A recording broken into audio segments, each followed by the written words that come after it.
Tapit Trice looks legit to me. I respect Practical Move. Listen, Jonathan Stettin, the crew chief of Pastor Wire, the editor, crew chief, and the Pick Six King. The wealth of knowledge that the man has, you need to leverage that. Any horse really jump off the page at you here? I'm very, very excited to see Kingsbarns run. Mage comes from some pretty sharp connections. They weren't necessarily going to run here, and then they decided to run here. That's kind of a vote of confidence in my book.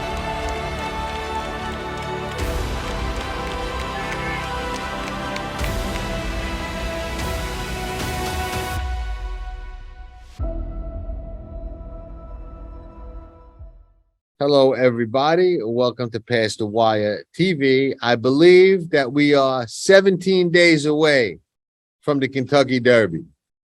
This is our last Derby radar show. After this, we're going to start moving to some serious dissection and analysis and handicapping. We got our Oaks Derby seminar coming up, but this is the last radar show, guys. All the preps are done. Even the Lexington, which I kind of slided a little bit on our last show, but it did get disarmed into the race, even though he didn't win. And what was interesting to me is that Brad Cox made the statement publicly that his horse that did win, who's not in the race, might wind up being his best 3-year-old, which to me is a little bit of a knock on his other horse that's in the race that's getting all the attention. What's your guys' take on that whole scenario with this arm in, the winner not in, and Brad Cox saying that might be his best 3-year-old who's not in the race? Go ahead, Jim. I'll let you weigh in. Well, I mean, I don't know. It might just be some trainer speak. Like, what do you want the guy to say?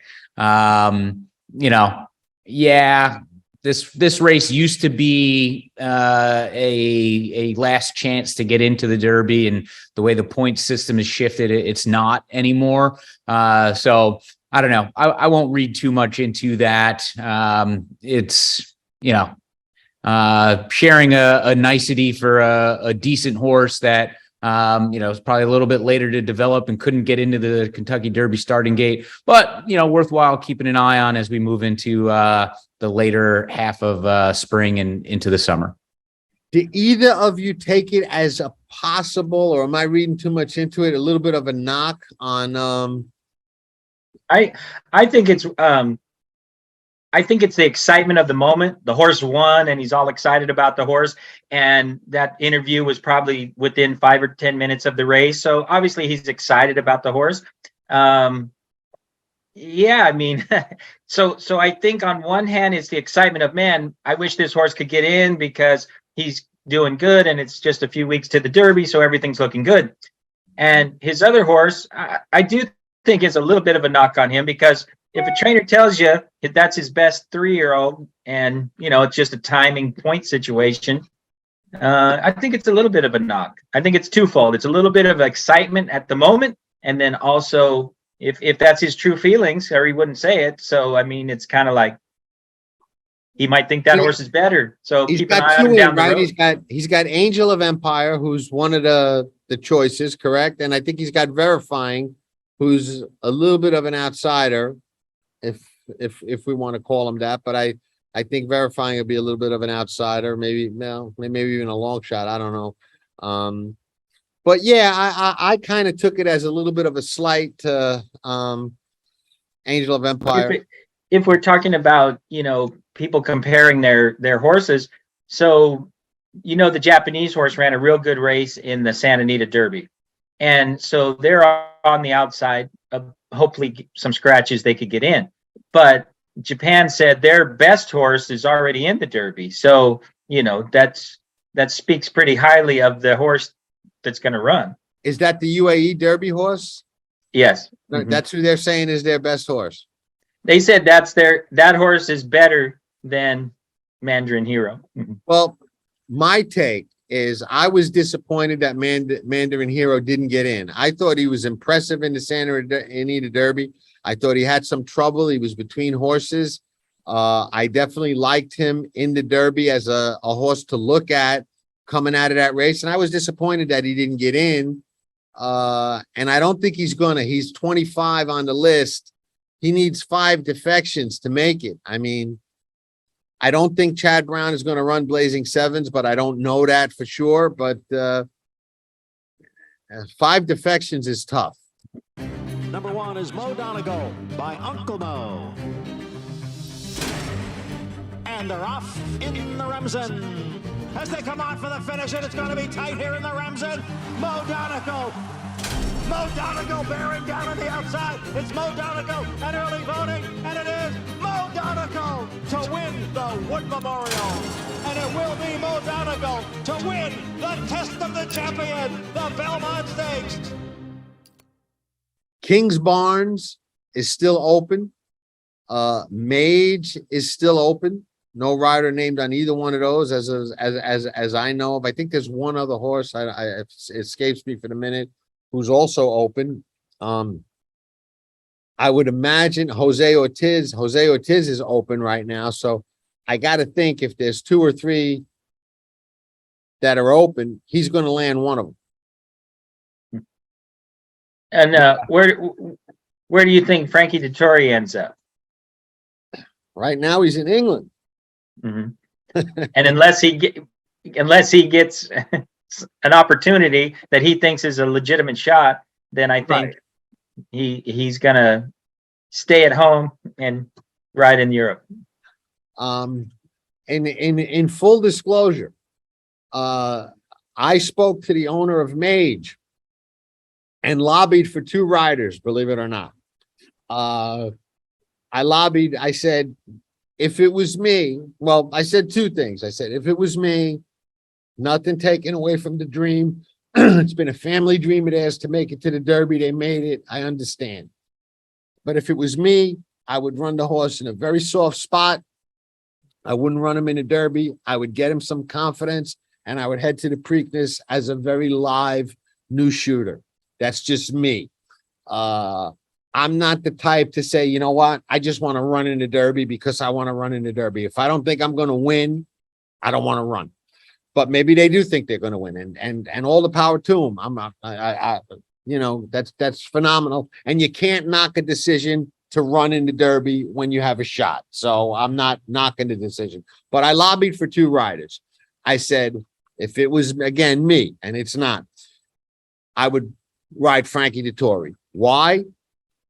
Last year, a race he hasn't won. He's riding in phenomenal form. If you do happen to win with him on it, yeah, you're immortalized for winning the Derby, but now you're like kind of almost super immortalized. You know what I mean? You're like, you know, you go from a plaque and a big picture on the wall to like a mural, you know? It's just like, you know, and Frankie celebrating, flying dismount, you know what I mean, in the winner's circle of the Kentucky Derby. How do you not take a swing at that, in my opinion? You know, so I did plant that in his ear. Who knows? And he wasn't on the radar, Dettori. So if he rides him, 100%, that was me. The other jockey, believe it or not, no, I'm telling you the truth. The other jockey I lobbied for, believe it or not, was Kazushi Kimora. Reason being, I thought he rode an outstanding race in the Santa Anita Derby. I thought he rode great all meet long. Okay. He wins day in and day out at Woodbine. Okay. He dominates out there. He thought he was in for a minute with 40 points. They wanted to run. He was psyched up. The next day he finds out maybe not. The next day he finds out most likely not. How psyched would he be? And you got to realize these guys are all athletes. They're all competitive. They're all pros. But a guy being psyched up to me and hungry, I like that. You know what I mean? In sport, in any sport. Imagine he gets the call on another horse after thinking he was going to.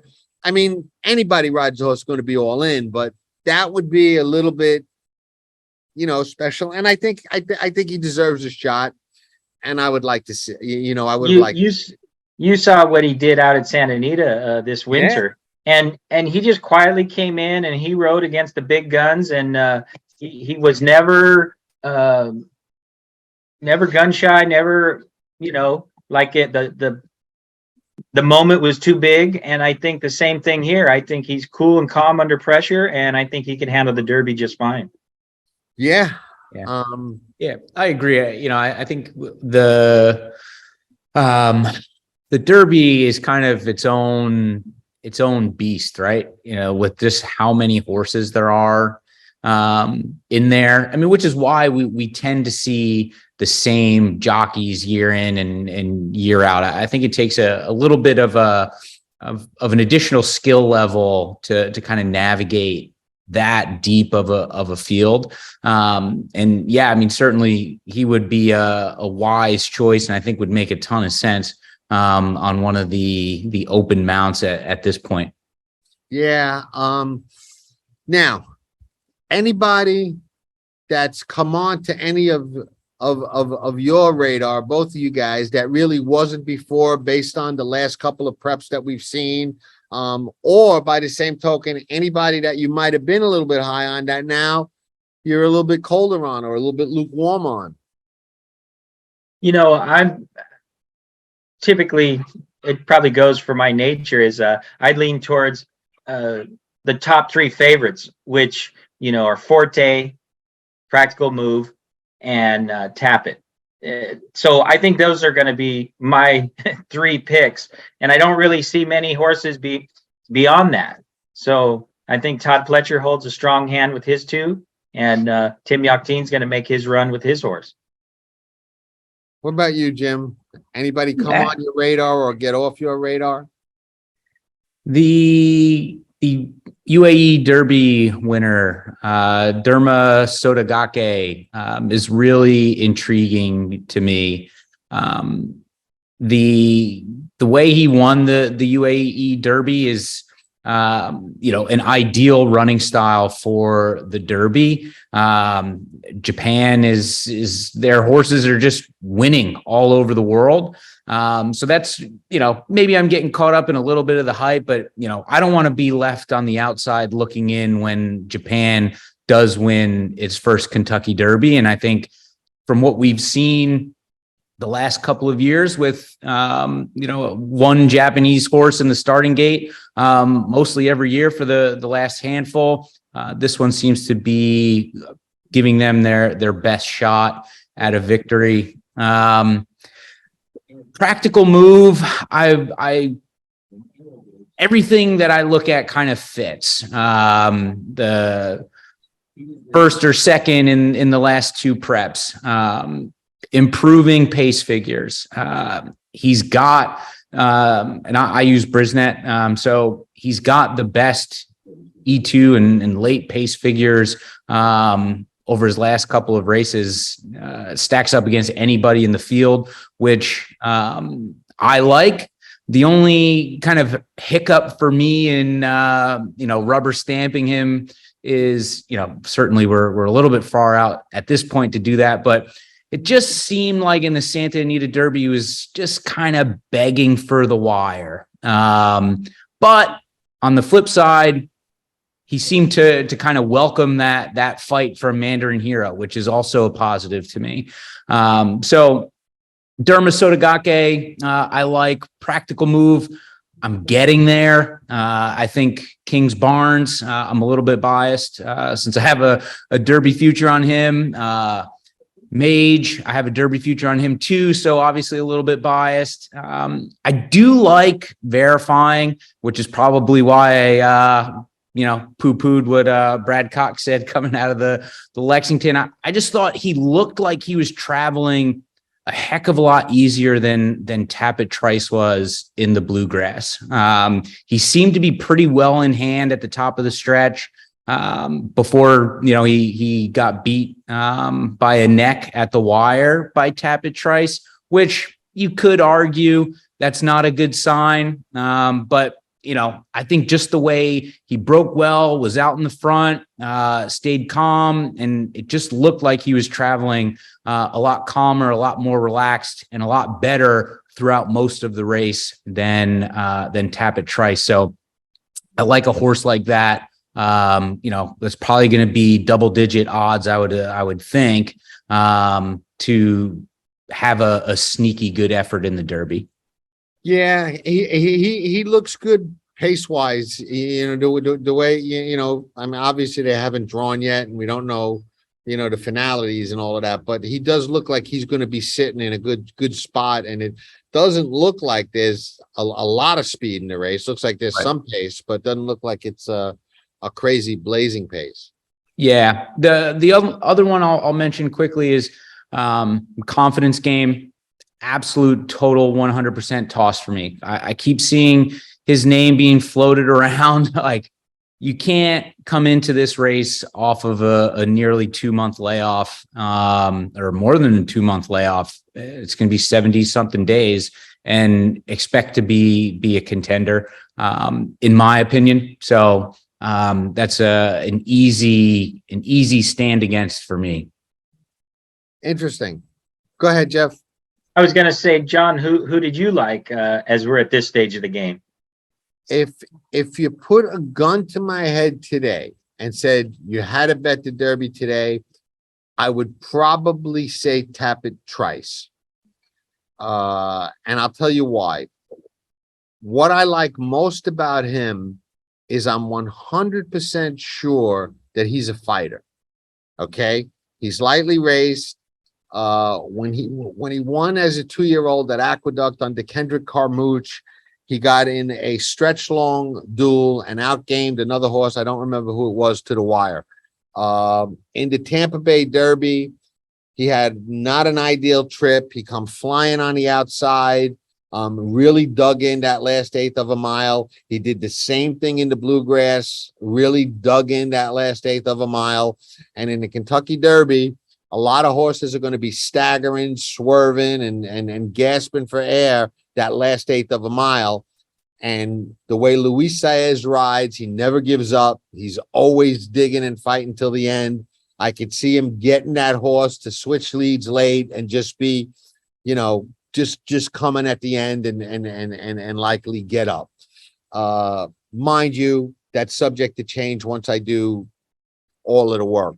But I agree with something that you said, Jeff, and usually I'm the complete opposite. Usually in the Derby, I'll have 5, 6, or 7 horses I think can possibly win, and I'll gravitate towards the big prices.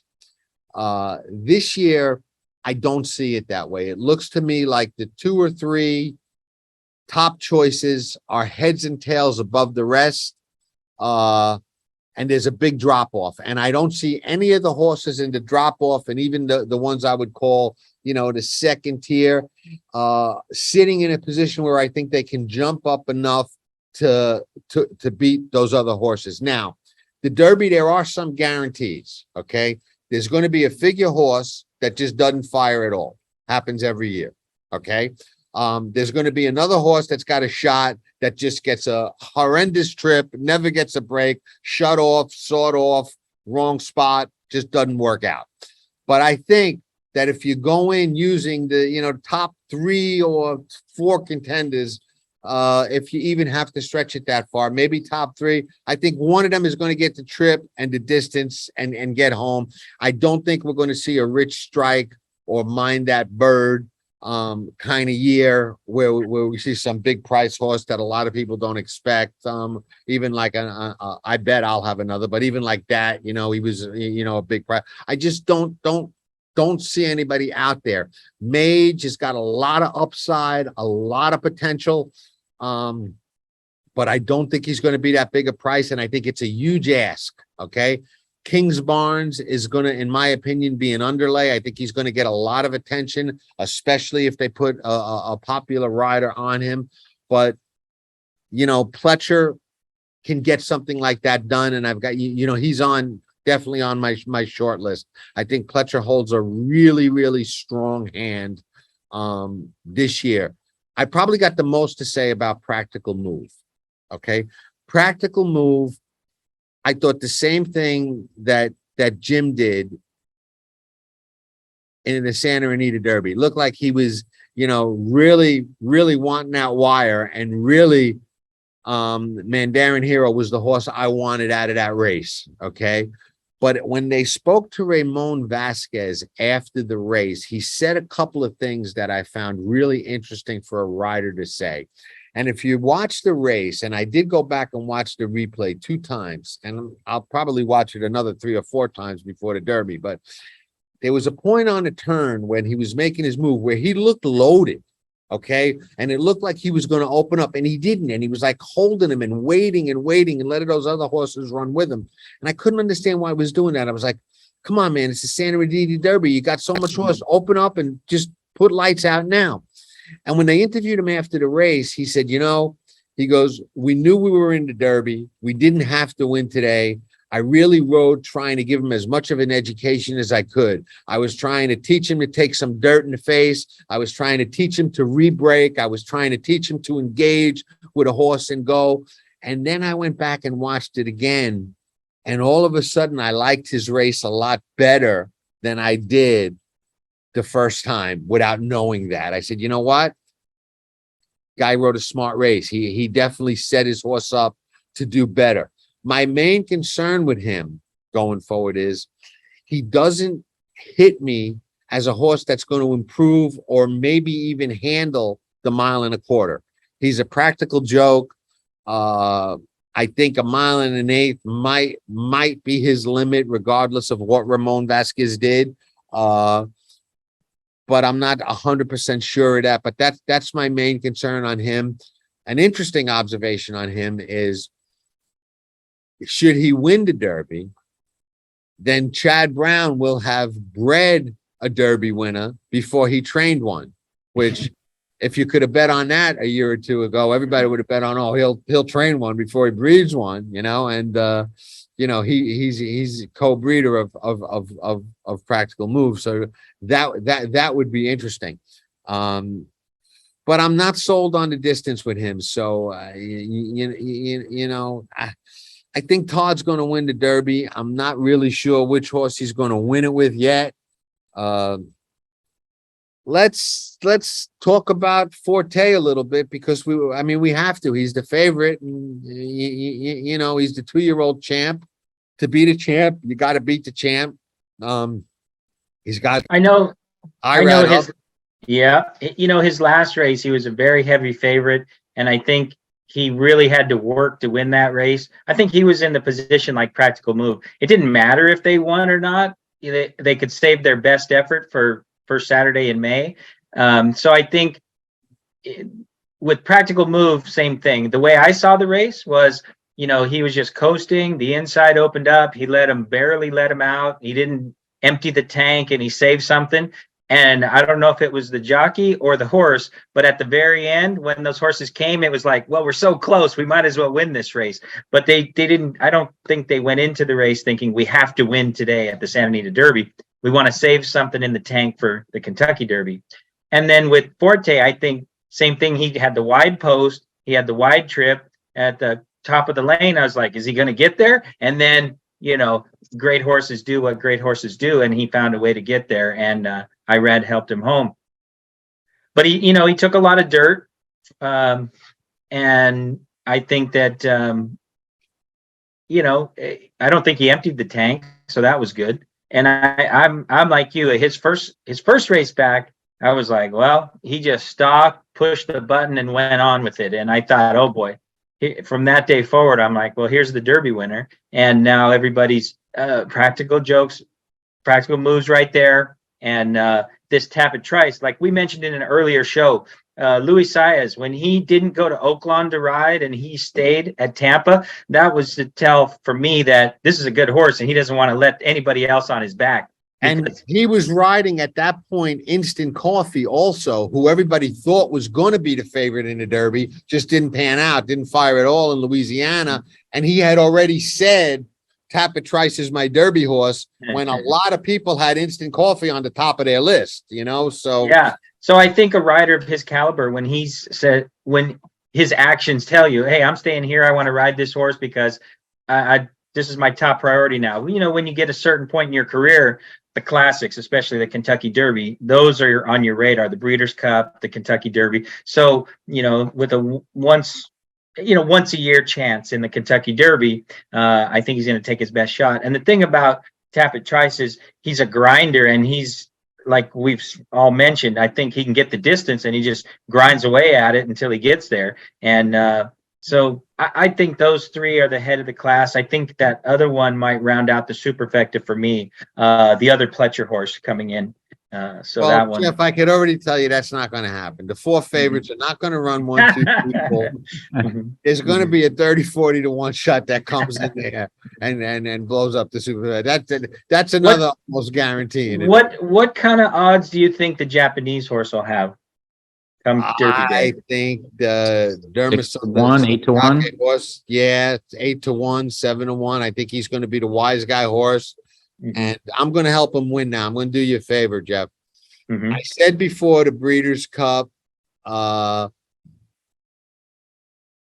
years ago when it was at Del Mar on the seminar. Okay, this was what I said. I said, listen, I said, sooner or later, these Japanese horses are going to start winning these big races over here. You need to pay attention to them. I have not caught one. Okay. And not only have I not caught one after saying that, I got beat out of a huge ticket by March Lorraine. Was that the name of the horse that beat Dunbar Road by a whisker at Del Mar? And not only did I lose a 6-figure hit, the way I lost it was terrible because I was watching on a TV at Del Mar up in one of the restaurants that had a horrible angle. And at Del Mar, you know, Jeff, you're a California guy. They haven't upgraded the TVs since like the 80s. Okay. So it wasn't high def, wasn't a good picture. I had no idea who got the photo. Okay. My friend who's in New York watching live on NBC on high def calls me up. He's like, you got it. You got it. I'm like, it's not up yet. Are you sure? He's like, you definitely got it. Don't even worry about it. I'm like, I'm worried about it. Are you sure? Everybody in the restaurant's calling Dunbar Road. Sure enough, they put up the other photo. Japanese horse. Okay. Now I'm going to make another statement and get the Derma Sotogake right in the winner's circle, or maybe continue off. I do believe a Japanese horse is going to win the Kentucky Derby. I don't believe it's this year. So there you go. The other thing, 2 Japanese horses. I Use them agree. both. I agree with you with the Japanese, like I did in the interview with Kazushi, that they just keep getting better and better, and they're doing really well in the international races. But I have yet to see, and correct me if I'm wrong, but I've yet to see a horse come from Dubai, Saudi Arabia, and come over and win the Kentucky Derby. And that's not only have they not won, I'll go better than that. You have not had a UAE Derby horse come and run 1, 2, 3.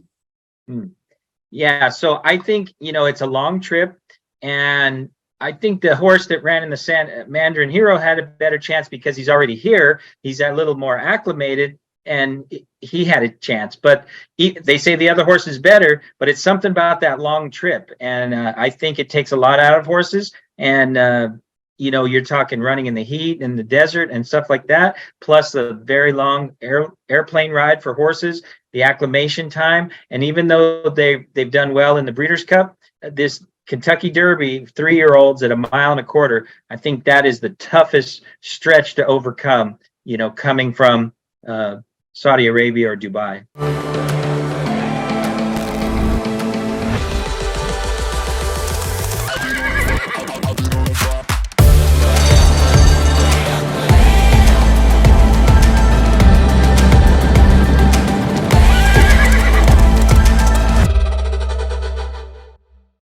Yeah, I agree with all of that. I think in terms of Forte, yeah, I mean he's going to be the one to beat for sure.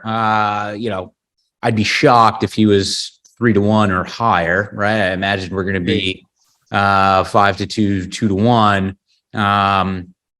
So you know, in terms of value, I don't know that that's a good enough price for me to play him, just because I don't think the other horses behind him, I don't think that gap is so large. So, depending on how the odds board shakes out, we'll see what happens with how I play Forte. But yeah, certainly a deserving favorite, the one to beat. And two, like, I think we get caught up in the hype of the Kentucky Derby, right? Big prices, big field, everybody's excited, 160,000 people there. Outside of a couple of outliers like Rich Strike and Mind That Bird, oddly enough, the two times that I was at Churchill Downs for the Derby in person was both of those years. Outside of those two things, it's pretty formful. Regardless of price, right? The prices are going to be inflated because there's so much money, there's so many horses, but in terms of sheer quality and the form cycles of the top contenders, it pretty much lines up with where we would expect. So yeah, Forte, Tapit Trice, Practical Move, those are going to be probably the top three choices, I would imagine. So yeah, I would say probably one of those three is the most likely winner. So try not to, and I know I just rambled off all different horses other than those three earlier, but keep in mind, like, we don't want to get too cute with this stuff. Yeah, I mean, I get where you went earlier because, the three logicals, they're going to be fairly low odds. But like you said, with a big field, a horse that's 4 to 5 is going to be more like 3 to 1 because of the big field. But, you went with the Japanese horse and one other. And I think that, those mid-range horses that are going to help the trifectas, the superfectas, stuff like that. I think, like John said, some big price is going to pop up in there. And I think you got the three top horses, and then I think everybody else is going to be pretty high, like 30 to 1 and above. Yeah, the big price horse that I keep looking at, and I don't mean to slight Tim Yakteen whatsoever, because he's done a phenomenal job, obviously, with Practical Move. I'm not quite sure what he's doing with Reincarnate. If you guys remember, I liked Reincarnate a lot going into the Arkansas Derby. I liked him off that sloppy track race before that, where he didn't seem to get a hold of the track until late. And I liked the way he was running at the end of that race. And I thought he was going to win the Arkansas Derby for sure. And he just didn't run well at all. But they're marching on. They're heading to Kentucky with him. I wish I knew what the excuse in Arkansas was. I don't. But I would hate to see a horse I liked that much in that race just completely toss him and all of a sudden find out, hey, something went wrong that day, and here he comes down the stretch with Johnny Velasquez and gets up at 22 to 1. And horse racing's funny. We talked about how ironic it would be if Tim wins the Derby with his own horse instead of one he got from Bob. And now his horse is like a favorite and the Bob horse is forgotten, and all of a sudden coming down the stretch, who's that? Reincarnate, the Bob horse. Practical Move. You know what I mean? And horse racing, you see those kind of things. You know what I mean? I mean, if you go through the history of our sport, you'll see them over and over and over and over again. Horses humble everybody. So I don't think that if I'm, getting involved in like pick 4s and pick 5s and the pick 6, that I'm going to be able to let Reincarnate beat me regardless of how he looks on paper, because I'll just draw a line through that Arkansas Derby and say, okay, maybe there was an excuse that day. And if Bob trained him, and again, and this is where I say, I mean, no respect to Tim, but you base some decisions based on accomplishments. Bob wins these races. You know what I mean? If he trained him, he'd be half the price that he's going to be. He's the same horse theoretically, but was he going to be 30 to 1? If Bob was running him, he'd probably be 15 to 1, maybe 12 to, so I got a feeling I'm going to throw him in on my tickets and not let him beat me, even though I can't logically tell you that he figures to win the race. Yeah. One quick handicapping question for you, John. You mentioned earlier that Todd Pletcher holds a pretty strong hand. You feel like he's got the best chance to win. So from a base level, are you then, so you've got your three, then, Forte, Tapit Trice, and Kingsbarns. Are you then looking for horses underneath to then kind of fill out like a trifecta, or are you looking for horses that, to help you kind of change your mind in, multi-race wagers? What's the process from here in the next 2 weeks? My strategy or outline, so to speak, has already been formed because of how I see the races shaping up. Okay.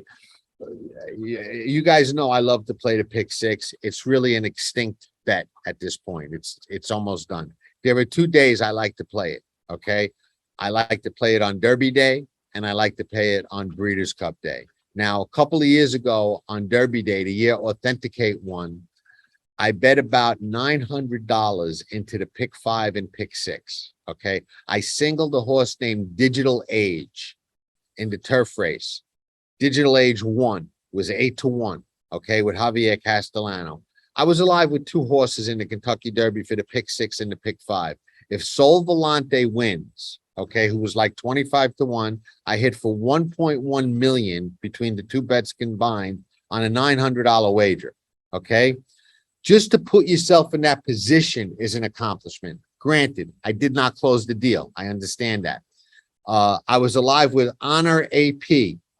Is it John Sheriff's horse, whatever the name, who ran second for about 550,000 on the same bets. Those are the 2 I was alive with. And a lot of people to this day say that Trackus and all those calculating things say that he ran so many feet further and came home so much faster than Authentic, that had he broke better and been closer, he might have won. Because I can tell you this, I was watching the race alive with those 2 horses for 550,000 or 1.1 million, and I was extremely confident going in.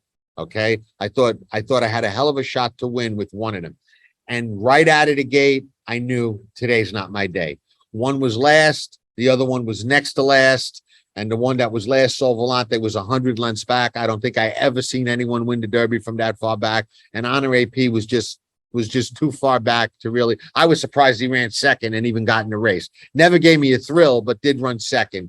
Authentic won, and so I didn't close the deal. So I will probably bet pick sixes, a pick 6 and a pick 5, and my strategy will be okay. I like short prices in the Derby. So I could maybe use the 3 Pletcher horses, use Reincarnate. That's 4 deep in the Derby. Okay. That means I got to have a price single or one other race in the sequence where I have maybe just 2 horses, neither one being the favorite. You follow me? This way on Derby Day, I can create value with the favorite, even winning the Derby. And if I'm lucky enough that it's the 2nd, 3rd, or 4th choice that wins, and one of those other price horses win, I can wind up being okay. So my key, the way the Derby shapes up for me is I'm going to have to find value in the multi-race wagers early. I don't think I want to get involved in supers this year because, like I said, I can't find that bomb. Like a lot of people like 2 fills.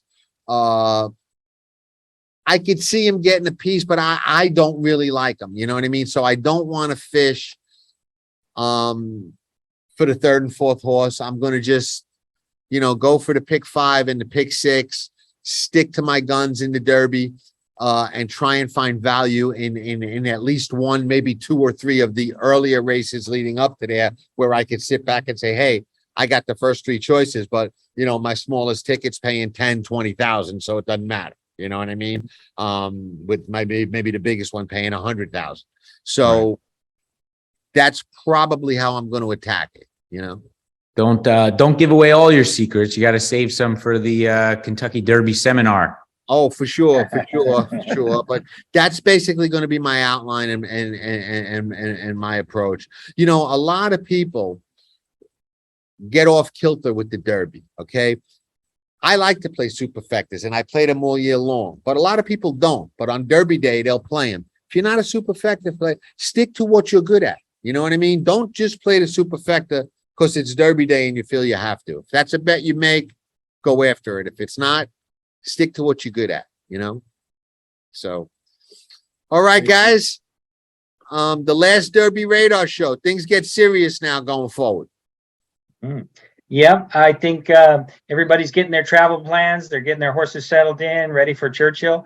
And I wish them all the best of luck and a great trip for everybody. And then we'll see how it plays out. Sounds good, guys. We'll be back with a lot more soon. Thanks, Jim. Thanks, Jeff. And thanks, everybody, for watching. Ciao for now. Tapit Trice looks legit to me. I respect practical move.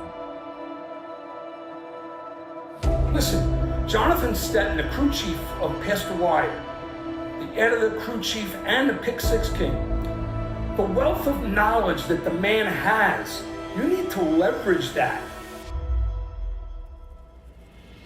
Any horse really jump off the page at you here? I'm very, very excited to see Kingsbarns run. Mage comes from some pretty sharp connections. They weren't necessarily going to run here, and then they decided to run here. That's kind of a vote of confidence in my book.